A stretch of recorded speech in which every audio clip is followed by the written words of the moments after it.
asking the questions and they don't have answers to it. So like Yeah. here's a scenario I just had pop up today. I'm a mortgage lender. Mm-hmm. They are building a home. They've already started construction, and that normally can be a problem for lenders to jump into the middle of a project. For sure.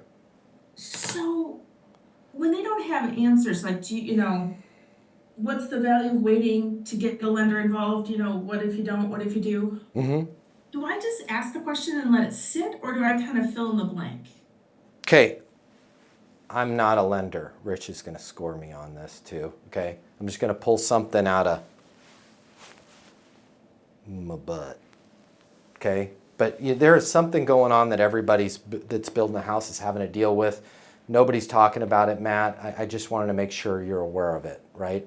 Whether you go with me or not, like this is probably 4 different times this week this has come up, and this is one of the things where if you can get ahead of it, life can be really good with new construction. If you don't, it can get real scary really quick. I just wanted to make sure you were aware of what was going on. Yo, Jen, what's up? It's Matt. Yeah, what's going on? Yeah, so on new construction, what a lot of people, especially if it's their first build, aren't aware of is there's a huge difference between the construction loan and permanent financing. And a lot of times if you don't have it all lined up to get off of that construction loan, which with today's rates are north of 10, 11, 12, 13%, and it is what it is, right? That's just, you're not, by the way, I'm not saying anything bad about who you're working with. Nobody's taking advantage of. It's just that's the box that construction loans are in.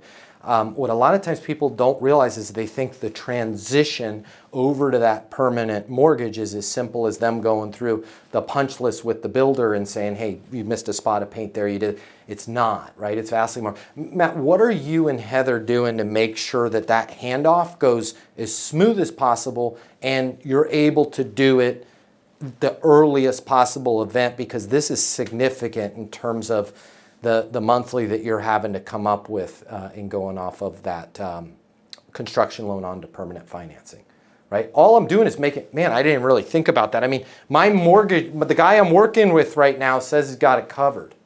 Totally get it. That's great. Just out of curiosity, when he said he's got it covered, did he work out a plan and a timeline with you? I don't remember. Listen, I am happy to help. I do a lot of this. A lot of times people in mortgage, they'll really just kind of focus on the construction side or on the permanent financing side. I nerd out on this stuff. I've worked both sides of these deals quite a bit. Happy to look over everything, if at the very least just to get you a second opinion. And I'm not saying anything bad about the person you're working with right now. I'm sure everything is great, but pretty cheap insurance policy for just me to have it peek at it, and more eyeballs on this kind of thing. 1 or 2 things could make a huge difference in the deal. I'm probably way off base there, Jen. Maybe not. But that's the way you approach that kind of conversation when they're not giving you a lot of information.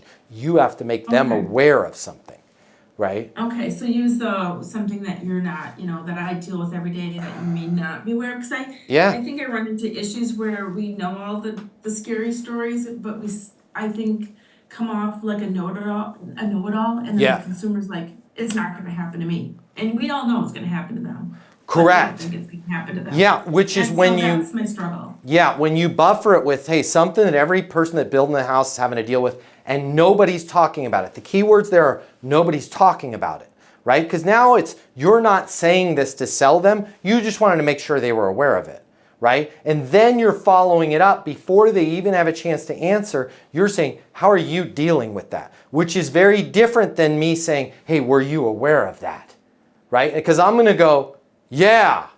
But if you ask me how I'm dealing with it, well, I don't know. We really don't have a plan.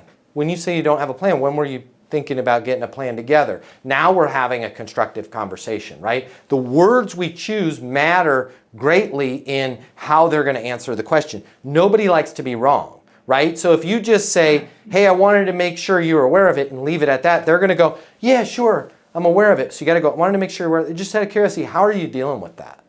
Right? Not do you have this covered, because they're going to say, yup, I got it covered. Not is this a problem for you? They're going to say, it's not a problem for me. You're going to say, how are you dealing with it? And then when this is where you have to have your NOS, your net outcome statement. Because then when they go, listen, I'm all good with Derek from DP Mortgage Derek's my man. Derek's got everything covered. Derek's got all the I's dotted and the T's crossed. I love Derek. You're going to say, no problem. That's awesome.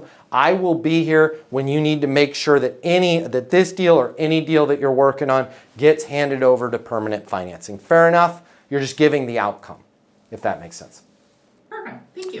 If you work in sales and you need to make twice as much money as you do right now to really enjoy your life, you've really only got 3 options. Option number 1, you can continue to work your butt off in the job you have right now, hoping for some sort of miracle to happen, where you start taking home double the money while doing things the exact same way you do them right now. That's pretty unlikely.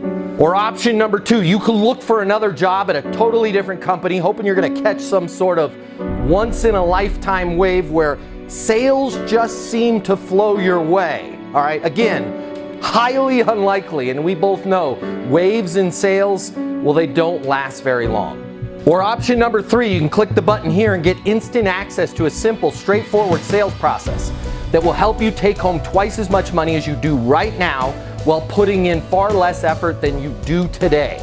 My name's Matt Easton. I'm the founder of Easton University, the most effective sales coaching system in the world. If you click the button, you're going to see how our interactive sales coaching portal and weekly live coaching sessions with me will help you double your income within 60 days. Easton University is more than an interactive sales coaching portal. It's more than being able to ask me questions in a live setting every single week. It's your future, and you and your future are worth it. Click the button. I will see you on the other side. Your life is about to get a lot better. Click through now.